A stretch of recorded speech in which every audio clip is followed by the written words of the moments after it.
1 in every 33 babies are born with a birth defect each year. It impacts how the body looks, works, or both. Many things can be corrected, yet some create lifelong challenges. New advancements in minimally invasive surgery are giving some of these babies hope of a completely normal life, correcting their birth defect before they celebrate their first birthday. News 9's Robin Marsh has more in today's Medical Minute. If it has motors, wheels, or it's something they're not supposed to touch, like our TV camera, you can bet twins Dylan and Lucas Parado will always like it. I always say if it's not dangerous, they're not interested.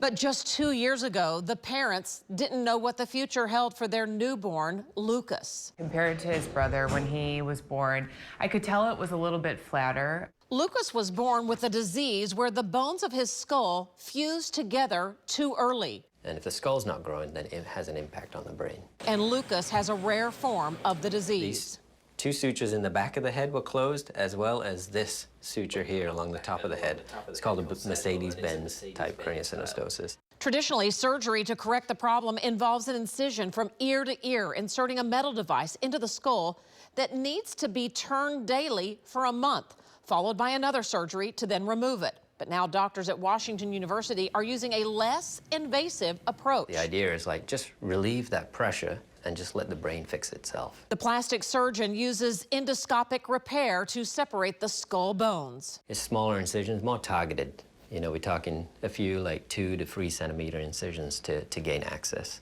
Lucas actually went home the next day. However, he did have to wear the helmet for 9 months. The brain does double in the first 6 months of life and still continues to grow pretty fast after that.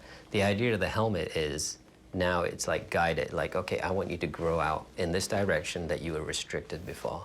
And within weeks, Lucas's parents noticed a difference. And now the only helmet Lucas will need is when he trades in his bumper car for a race car. We're glad he's doing better. For today's Medical Minute, I'm Robin Marsh.